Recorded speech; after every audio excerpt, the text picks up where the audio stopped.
dalam gereja itu juga orang Islam, Ma. Aku nggak mau nanti mama jadi jahat. Itu kata anak saya, Bu. Saya tidak marah, karena memang itu yang terjadi Islam di Indonesia sebagian besar seperti itu, Bu.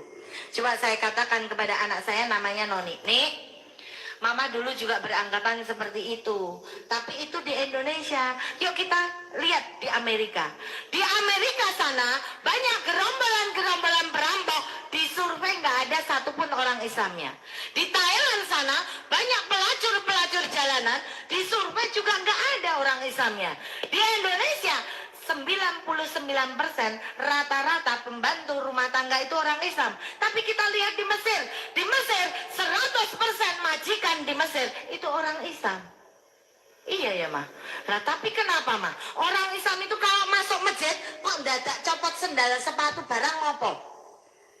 Loh, saya bilang ke anak saya, orang Islam masuk masjid copot sendal dan sepatu, yang nyuruh itu Yesus. Yesus katakan di dalam Injil kepada muridnya, jika engkau hendak memasuki perkemahan suciku, lepaskanlah dulu tali kasutmu dari kakimu. Loh, kok nyopot sendal sepatu? Sing ngongkon sapa? Yesus. Suami saya tahu ini anak saya udah mulai terpengaruh nih, Bu. Suami saya telepon mertua, mami saya ditelepon. Mi, ternyata Ita sekarang sudah bukan orang gereja. Dia sekarang sudah jadi pengikutnya Muhammad. Saya ditelepon mami saya, Bu. Pulang. Saya pulang. Di rumah mami saya ngomong, mami dengar kamu sekarang sudah jadi orang Islam. Saya nggak berani jawab, Bu. Karena apa? Aku bukan wedi ditempeleng, meng wedi dicoret teko daftar ahli waris. Wong mbokku soge. Saya nggak berani jawab, cuma cengenges-cengenges. Lalu mami saya bilang, kalau mami sampai tahu kamu jadi orang Islam, mami sudah nggak bakal mau pergi ke gereja lagi. Mami malu punya anak seperti kamu. Saya langsung, yes, bener nih, aku Islam. Ya, selesai dia khotbah itu, dia langsung diundang ke Jakarta dan seluruh mobilnya, seisi mobilnya suami, anak, dia yang nyetir itu meninggal di Tol Kanci di Cirebon. Ya, bukan masalah dia menghina Tuhan atau tidak.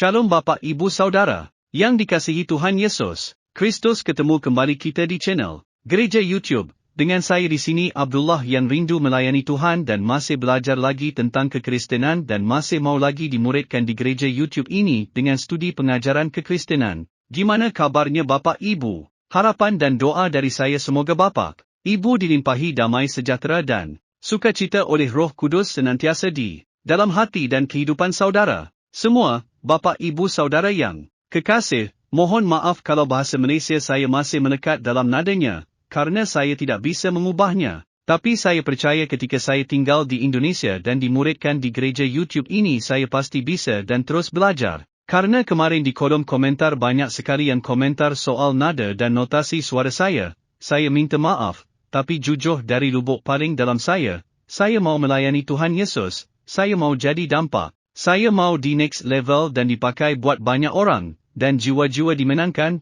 Baik saudara gereja YouTube, saya ingin mengajak kita semuanya untuk melihat beberapa cuplikan video Pendeta Saifuddin Ibrahim menampar muka para kiai dan para ustaz yang selalu menjelekan kekristenan, yang selalu menjelekan firman Tuhan, yang selalu membodohi jamaatnya untuk membenci Roh Kudus, membenci orang Kristen. Pendeta Saifuddin Ibrahim ini selalu membongkar ustaz kadron, apalagi ustaz kadron, yang ngaku-ngaku mantan Kristen, mengetahui ajaran Kristen, padahal dianya aja enggak tahu persis Ajaran Islam, sebelum dia masuk, Islam hanya mengagumi hal-hal tanpa mengerti sejarah tanpa mengerti kebenaran dari yang diceritakannya itu. Contohnya si Yahya Waroni sama Ustaz Abdul Somad, hanya bisa berdakwah menggolol-olol Alkitab, bilang orang Kristen kafir. Saya senang dengan pendeta Saifuddin Ibrahim, dia berani untuk melawan, padahal dia adalah mantan Islam juga, tapi dia sudah terima Yesus sebagai juru selamat. Mari kita dengarkan dulu videonya. Mama tahu teroris yang suka ngebom gereja itu juga orang Islam, Ma. Aku nggak mau nanti mama jadi jahat. Itu kata anak saya, Bu. Saya tidak marah, karena memang itu yang terjadi Islam di Indonesia sebagian besar seperti itu, Bu. Coba saya katakan kepada anak saya namanya Noni. Nih, Mama dulu juga beranggapan seperti itu. Tapi itu di Indonesia. Yuk kita lihat di Amerika. Di Amerika sana banyak gerombolan-gerombolan perampok. Di survei nggak ada satupun orang Islamnya. Di Thailand sana banyak pelacur-pelacur jalanan. Di survei juga nggak ada orang Islamnya.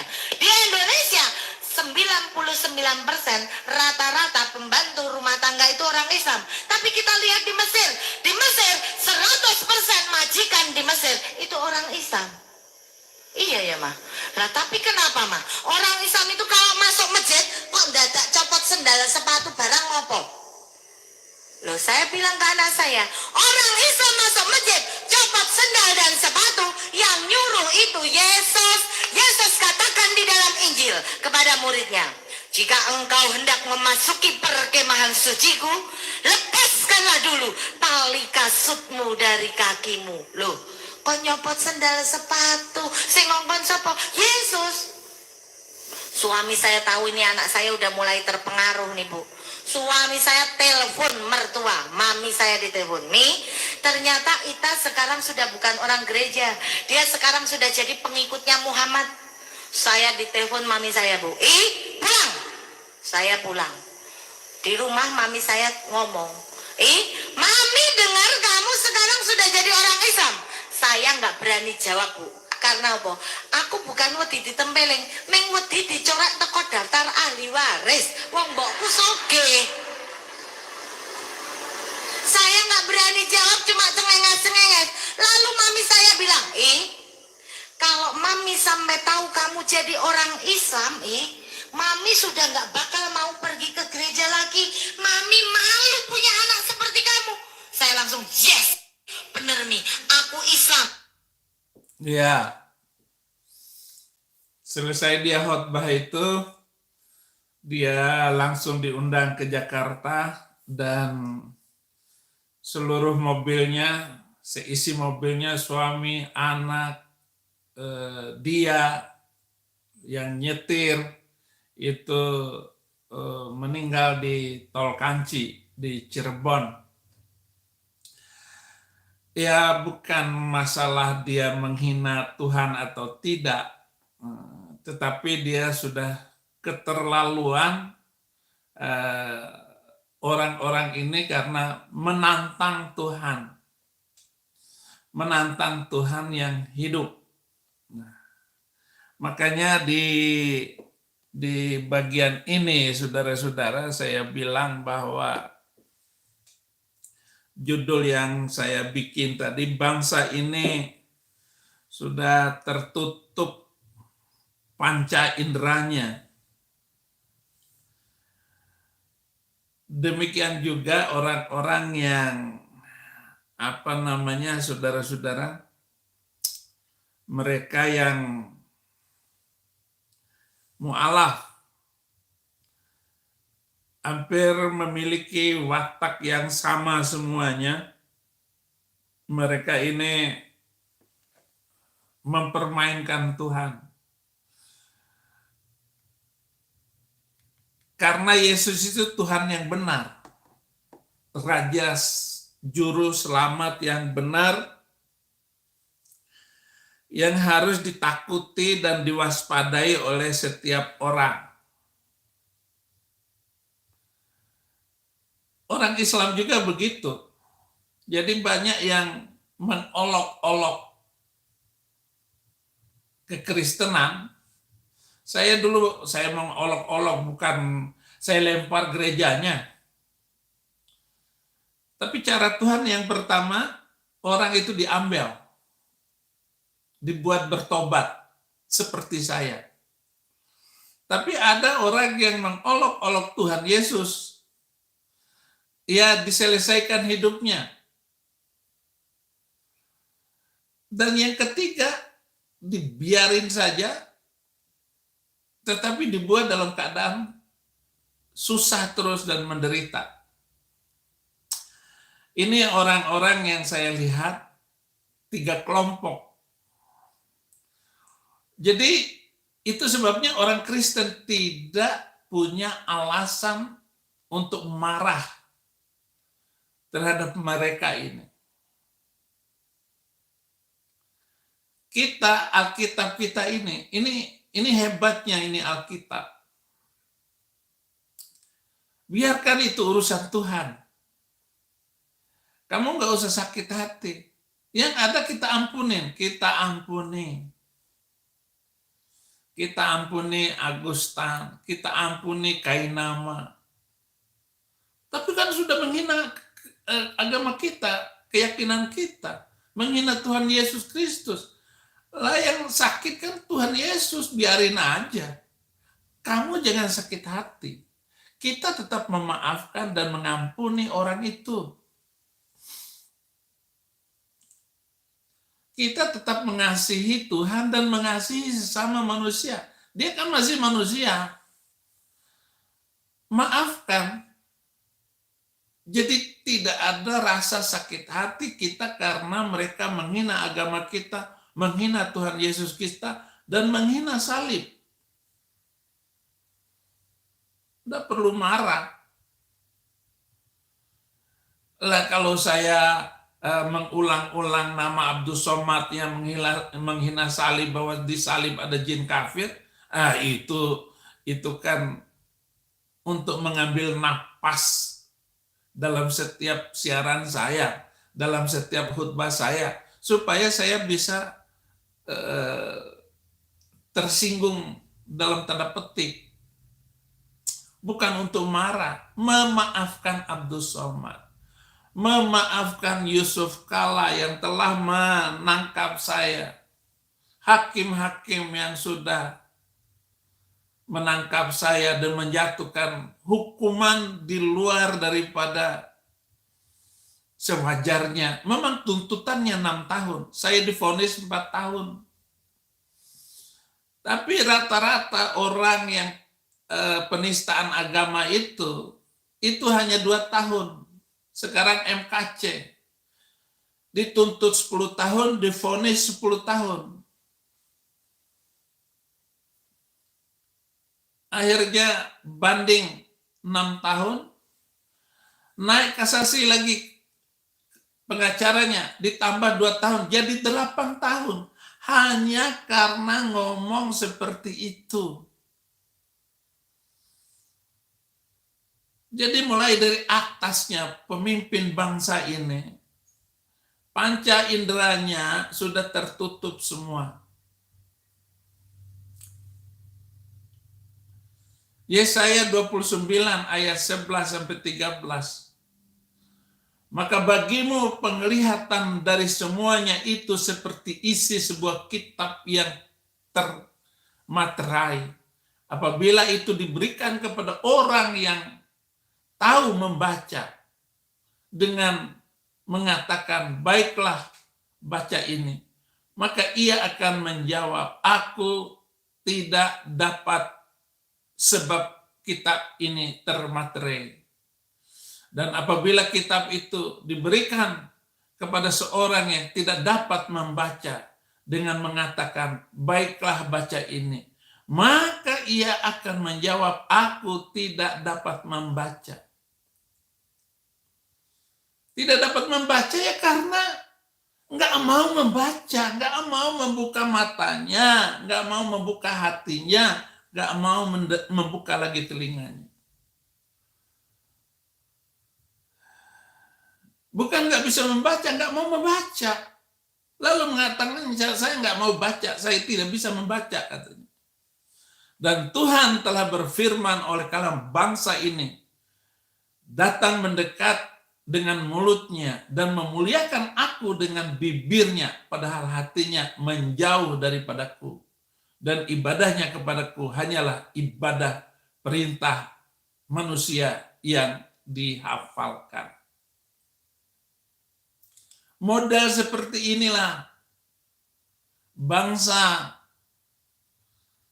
dan hukum itu tidak berpihak kepada minoritas.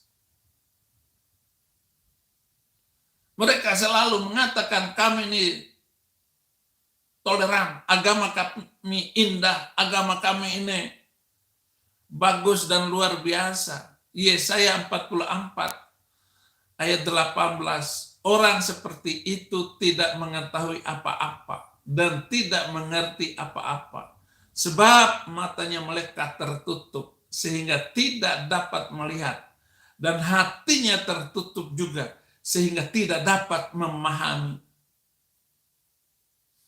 Percuma bangsa ini. Jadi bagaimana saudara-saudara? Kita berdoa, buatlah mendekat dan jangan sampai tertutup. Buatlah hati bangsa ini ya Tuhan keras, dan buatkanlah telinganya berat mendengar, dan buatlah matanya melekat tertutup, supaya jangan mereka melihat dengan matanya dan mendengar dengan telinganya dan mengerti dengan hatinya, lalu berbalik dan menjadi sembuh. Kalau begitu Tuhan, udahlah biarin aja mereka ini. Nah, disinilah tantangan penginjilan itu.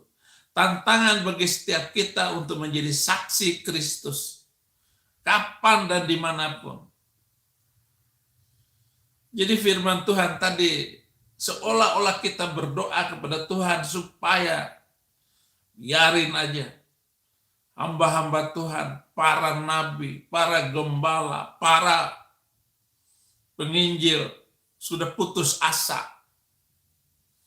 Biarkan saja mereka itu telinganya berat untuk mendengar, lidah keluh, mata tertutup, hatinya lalu berbalik dan menjadi sembuh. Biarin gak sembuh Tuhan. Jadi kira-kira begitu. Ini saking kecewanya hamba-hamba Tuhan, nabi-nabi pada waktu itu. Biarlah hatinya menyebalkan. Kisah Para Rasul 28 ayat 27. Sebab hati bangsa ini telah menebal dan telinganya berat mendengar, dan matanya melekat tertutup, supaya jangan matanya dan mendengar dengan telinganya dan mengerti dengan hatinya, lalu berbalik sehingga aku menyembuhkan mereka. Firman Tuhan dan apa yang dikatakan Alkitab ini, perumpamaan itu terus-menerus terjadi. Dan kita hanya memerlukan pemimpin yang suatu saat, kapan mereka akan muncul. Dari hasil penginjilan kita lah. Kita terus berdoa. Walaupun hari ini kita melihat kenyataan bahwa orang yang membenci kebenaran itu justru orang yang berada di dalam kitab suci kebenaran. Betapa banyaknya orang yang meninggalkan Tuhan Yesus Kristus. Menukar emas. Emas ditukar dengan suasa, dengan kuningan. Yang harganya jauh di bawah emas. Lalu sampai kapan ya Tuhan? Yesaya 6 ayat 11. Kemudian aku bertanya, sampai berapa lama ya Tuhan? Lalu jawabnya, sampai kota-kota telah lengang, sunyi, sepi. Tidak ada lagi yang mendiami, dan di rumah-rumah tidak ada lagi manusia, dan tanah menjadi sunyi dan sepi.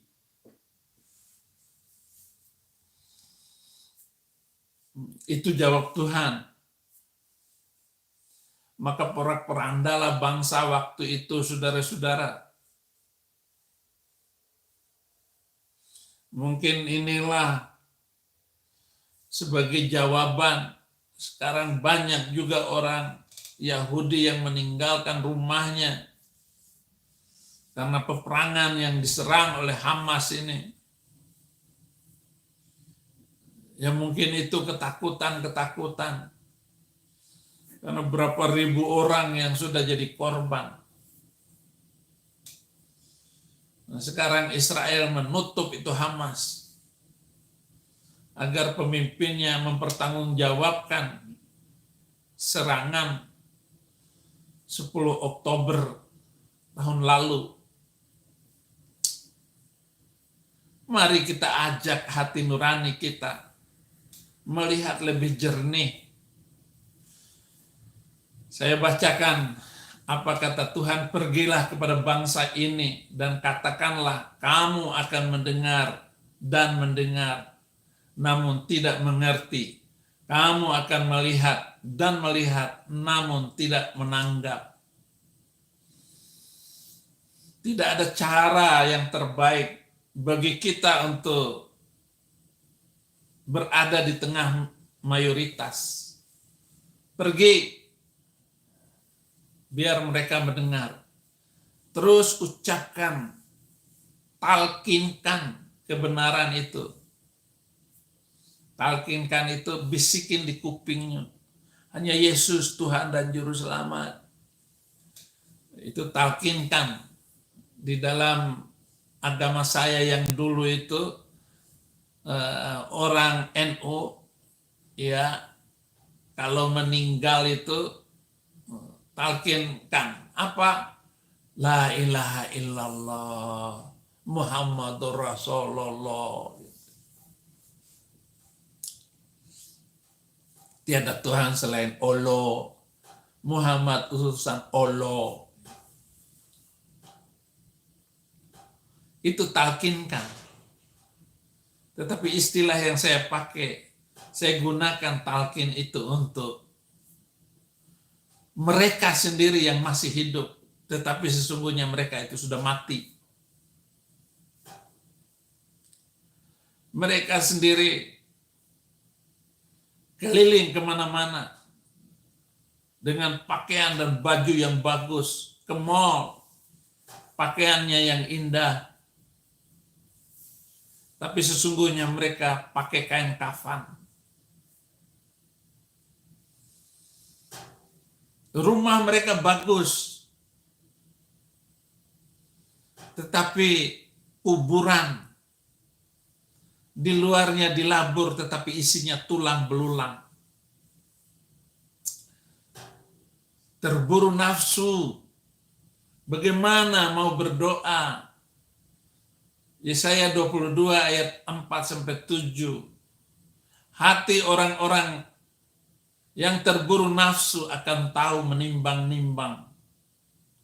Dan lidah orang-orang yang gagap akan dapat berbicara jelas. Orang kebal, orang bebal tidak akan disebutkan lagi orang yang berbudi luhur. Dan orang yang menipu tidak akan dikatakan terhormat. Sebab orang bebal mengatakan kebebalannya dan hatinya merencanakan yang jahat, yaitu bermaksud murtad dan mengatakan yang menyesatkan tentang Tuhan. Membiarkan kosong perut orang lapar dan orang haus kekurangan minuman. Kalau penipu akal-akalnya adalah jahat, ia merancang perbuatan-perbuatan keji untuk mencelakakan orang yang sengsara dengan perkataan dusta, sekalipun orang miskin itu membela haknya. Pengadilan sudah tak berguna lagi, saudara-saudara. Pengadilan hanya milik orang-orang yang memiliki dana dan keuangan. Tapi kalau kamu nggak punya uang, jangan diharap ada kemenangan di sana. Biarlah aku bergembira. Pada Ayub 9 ayat 24 sampai 27, bumi telah diserahkan ke dalam tangan orang fasik, dan mata para hakimnya telah ditutupnya. Kalau bukan oleh dia, oleh siapa lagi? Itu sebabnya kita terus berbicara tentang kebenaran dan tegakkan keadilan. Hari-hariku berlalu cepat daripada seorang pelari lenyap tanpa melihat bahagia. Meluncur lewat laksana perahu dari pandan, seperti Raja Wali yang menyambar mangsanya. Bila aku berpikir, aku hendak melupakan keluh kesahku, mengubah air mataku, dan bergembira. Berbahagialah selalu, saudara-saudara, meskipun Anda melihat ada kengerian di depan matamu. Tetaplah menginjil, memberitakan kabar baik. Para penerapan dan dukun dihormati. Apa yang kita tonton di sosial media, mereka mempertontonkan hal-hal yang aneh. Para pesulap, para pesihir, tukang tenung. Tercenganglah, penuh keheranan, biarlah matamu tertutup. Buta semata-mata, jadilah mabuk, tetapi bukan karena anggur. Jadilah pusing, tetapi bukan karena arak. Sebab Tuhan telah membuat kamu tidur nyenyak matamu, yakni para nabi, telah dipejamkannya, dan mukamu, yaitu para pelihat, telah ditudunginya. Jadi banyaknya kepalsuan. Itu terjadi. Kenapa pesulap itu disebut pesulap? Pesulap itu kalau dibaca terbalik palsu. Itu intrik dan permainan. Dan itu yang dipertontonkan kepada bangsa ini. Lalu kita terheran-heran jika apa kezaliman terus menerus. Hosea 13 ayat 14 15. Akan kubebaskankah mereka dari kuasa dunia orang mati? Akan kutebuskah mereka daripada maut? Di manakah penyakit samparmu, hai maut? Di manakah tenaga pembinasaanmu, hai dunia orang mati? Mataku tertutup bagi belas kasihan.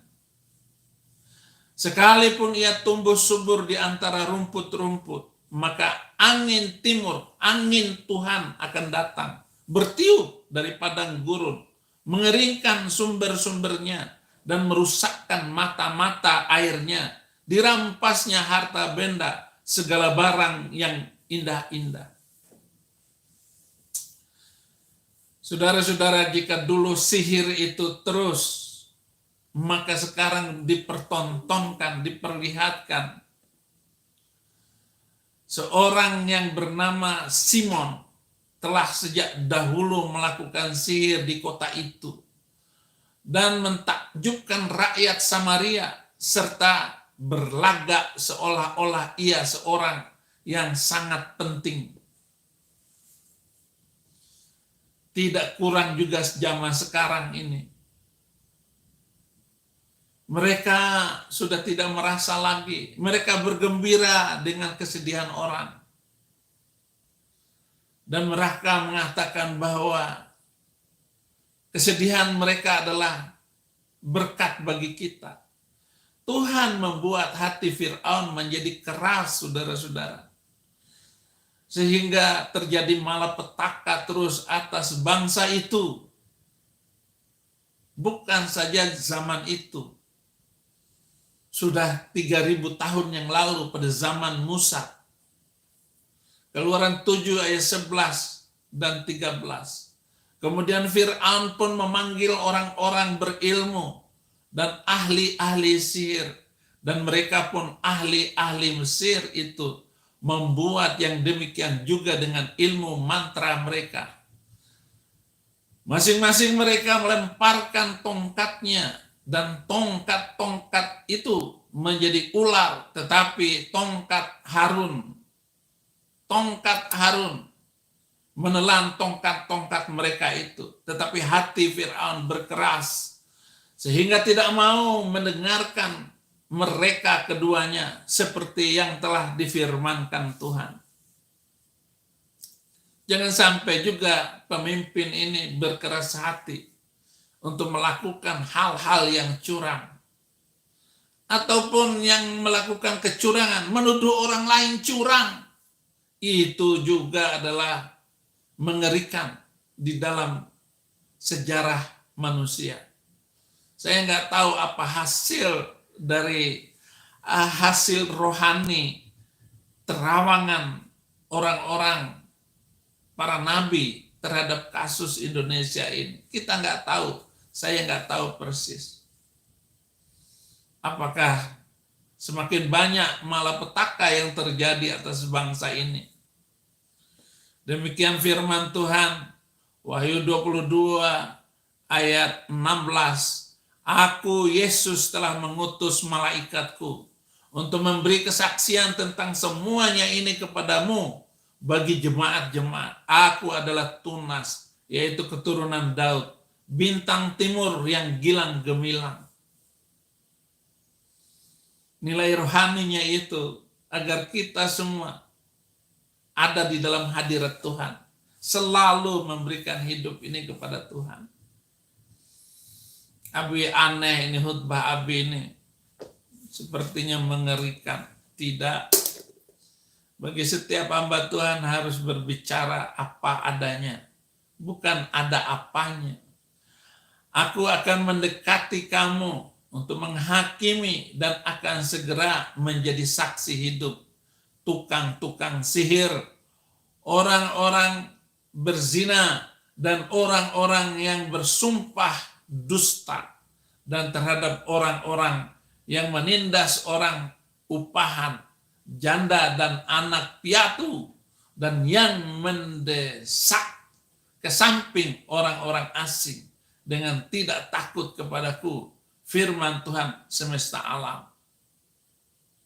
Tetapi orang-orang penakut, orang-orang yang tidak percaya, orang-orang keji, orang-orang pembunuh, orang-orang sundal, tukang-tukang sihir, penyembah-penyembah berhala, dan semua pendusta, mereka akan mendapat bagian mereka di dalam lautan yang menyala-nyala oleh api dan belerang. Inilah kematian yang kedua. Mari bertaubatlah, hai Sudrun. Dengarkan nasihat hamba-hamba Tuhan ini. Dengarkan YouTube saya, maksudnya. Banyak di antara mereka yang telah percaya, datang dan mengaku di muka umum bahwa mereka pernah turut melakukan perbuatan-perbuatan seperti itu. Banyak juga di antara mereka yang pernah melakukan sihir, mengumpulkan kitab-kitabnya, lalu membakarnya di depan mata semua orang. Nilai kitab-kitab itu ditaksir 50.000 uang perak. Dengan jalan ini makin tersiarlah firman Tuhan dan makin berkuasa. Biarkan mereka, kita menolak dan mengatakan, saya sudah membakar seluruh kitab saya. Artinya saya tidak percaya lagi dengan apapun yang telah saya pelajari selama lebih 40 tahun. Siapa yang percaya pasti masuk surga. Yesaya 42 ayat 6, aku ini Tuhan, telah memanggil engkau untuk maksud penyelamatan, telah memegang tanganmu, aku telah membentuk engkau dan menjadi perjanjian bagi umat manusia, menjadi terang untuk bangsa-bangsa. Saudara, Yohanes 6 ayat 47. Aku berkata kepadamu, sesungguhnya barang siapa yang percaya, ia mempunyai hidup yang kekal. Jadi jangan lepaskan keyakinanmu, jangan lepaskan imanmu, terlampau mahal. Anda tukar dengan kenikmatan dunia yang hanya sebentar itu. Lukas 3 ayat 3, maka datanglah Yohanes ke seluruh daerah Yordan dan menyerukan, bertobatlah dan berilah dirimu dibaptis dan Allah akan mengampuni dosamu. Rasul 22 ayat 16, dan sekarang mengapa engkau masih ragu-ragu? Bangunlah, berilah dirimu dibaptis dan dosa-dosamu disucikan sambil berseru kepada nama Tuhan. 2 Korintus 5 ayat 20. Jadi kami ini adalah utusan-utusan Kristus seakan-akan Allah menasihati kamu dengan perantaran kami. Dalam nama Kristus kami meminta kepadamu, berilah dirimu didamaikan dengan Allah. Kisah Rasul 2 ayat 41 sampai 42. Orang-orang yang menerima perkataannya itu memberi diri dibaptis. Dan pada hari itu juga jumlah mereka bertambah kira-kira 3.000 orang. Mereka bertekun di dalam pengajaran rasul-rasul dan dalam persekutuan. Dan mereka selalu berkumpul untuk memecahkan roti dan berdoa. Saudara-saudara, kita tetap ajak untuk mereka. Biarlah mereka menjadi orang-orang yang melihat kebaikan Tuhan, melihat kemurahan Tuhan, agar mereka diselamatkan.